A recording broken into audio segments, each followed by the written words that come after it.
Do you remember that time where Gohan tore apart 8 Cell Juniors and became your hero growing up as a kid watching Dragon Ball? Or if you were older, do you remember that time where you felt Gohan had the biggest transition in the entire Dragon Ball series? Well, if you do, guys, you remember this episode of Dragon Ball Uncensored. And as we've been talking about Gohan over the last few weeks, as Gohan's been getting a lot of exposure in Dragon Ball Super, I wanted to give you guys, my insight into the whole killing of the Cell Juniors for Gohan and why, to me, this was definitely my most memorable and favorite moment of Gohan in the entire Dragon Ball series in the manga, the anime, the English dub, and the Japanese dub. So, without wasting any more time, let's get straight into this video. So, a little bit of insight into me personally. I originally saw this scene in Japanese in the anime back in like 2008 9ish, and my mom bought me a Dragon Ball Z DVD that actually had the option to watch it with the Japanese dub and with the English dub. And at this point, I had only read the manga of Dragon Ball Z, and I'd only seen, like a few scenes of, the anime because I would play some of the games or like see some things on the internet. But I never actually got to engage myself on the full series, and I saw this in both English and Japanese many years ago. And watching it in two different versions on top of reading the manga really made me appreciate this moment for Gohan. So, in Gohan's case, Android 16, gives him this pep talk about, how he should let everything go. He should go fight Cell, take, leadership and, pretty much make Cell pay for what he's done and just unleash your power. You have all the abilities inside you. 16 dies, Gohan goes Super Saiyan 2. And at this point, the Cell Juniors were just wrecking everybody, man. I mean, the only two people who were holding their own against these creatures were Vegeta and Trunks. Even Goku was getting wrecked because he hadn't eaten a senzu bean from his fight with Cell, as he'd rather give Cell a senzu bean than eat one for himself. And as you see, this episode starts off. In the English dub, it's referred to as, Gohan Unleashed. You see that Gohan hasn't completely turned Super Saiyan 2 yet, which kind of contradicts the previous episode, because at the end of the previous episode, Gohan was a Super Saiyan 2, so like the first 5 minutes of the next episode, Gohan like becomes a Super Saiyan 2 again. But once he becomes Super Saiyan 2 again, he just goes off and starts literally massacring all of these Cell Juniors like one by one. The first one, he literally just takes his hand and just pops his head off. And to me, watching this as a kid, I'm like, whoa, whoa, as Scaramouche from Samurai Jack would say, like, whoa, what a freak. He just popped off his head. I mean, like, he's literally just killing all these guys, and Jax Blade and I like to geek about this all the time because this is one of our favorite moments, and he just proceeds to just go after these Cell Juniors with such a sadistic look on his face. Like, this wasn't the happy-go-lucky Gohan that we knew in the Dragon Ball series. Like, this was just a mad motherfucker who was just angry of everything that's been going on, and if you combine that with his Super Saiyan 2 powers that make him even more aggressive, it just made him a maniac. And one of the funny things that Gohan did to like start off this whole massacre of the Cell Juniors is he snatches the senzu bean from Cell. He literally just takes it. And if you compare the anime of the English dub and the Japanese dub, they both give you a very similar feel.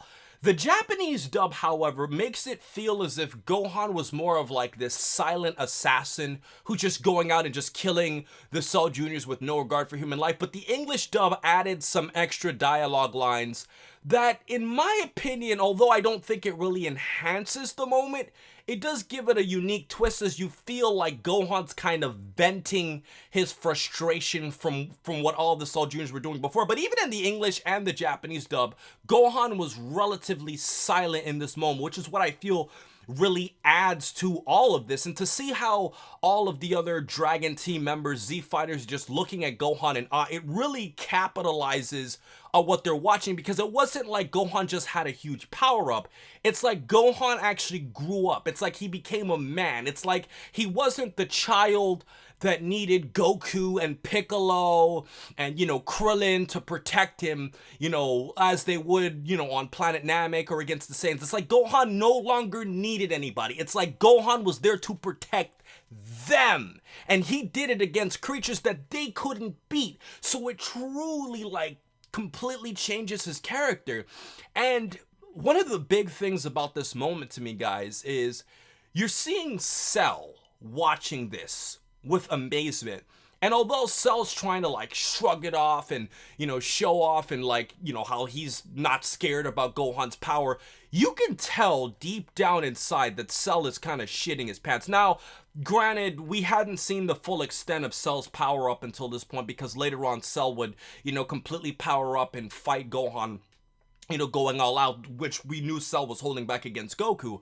But at that point in time, you could see that Cell is not completely comfortable in this moment. And that scene, as I was mentioning before, where Gohan snatches those sensu beans, it really shows Cell's oh shit, I might have underestimated this kid, man. And if we want to dive into the manga adaptation of this scene, although I love the manga adaptation and I read that before, I had seen the anime adaptations, the manga adaptation was even more graphic. I mean, if you go back and you watch this shit in the manga, my God! I mean, you're seeing Gohan, he's not only just popping their heads and arms apart, you're literally seeing, their eyeballs and their brains and their guts literally being ripped apart, as Gohan is literally committing a massacre against these Cell Juniors. It's not even, the violence of the anime, although that was one of the most violent moments in Dragon Ball. I mean, that's fucking Mortal Kombat type shit.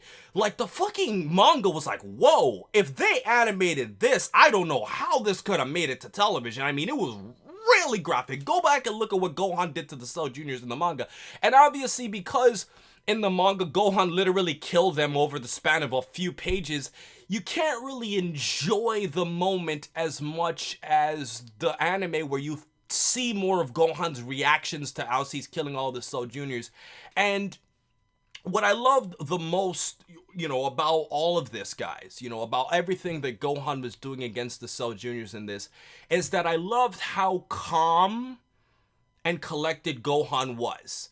You see, it's not you have Gohan back in earlier Dragon Ball Z, where he just goes berserk and he doesn't really have control over what he's doing. He's just charging like he did against Raditz, or just having just an angry explosion against Frieza. This was a controlled, cerebral Gohan who knew exactly what he was doing. And there were some scenes such as, when Krillin was getting beaten up by one of the Cell Juniors, and the Cell Junior put his nails to Krillin's neck, and Gohan puts the blast in front of him. You could tell that Gohan was aware, even though he was super angry and he's controlling his power, he was aware of who Krillin was, he was aware of what the Cell Junior was doing, and he killed him in a silent, sadistic fashion. It wasn't get the fuck off of Krillin. It was no, I'm just gonna fucking rip you apart and not say a damn thing about it. It's he knew who his friends were, he knew who the enemies were. It was just such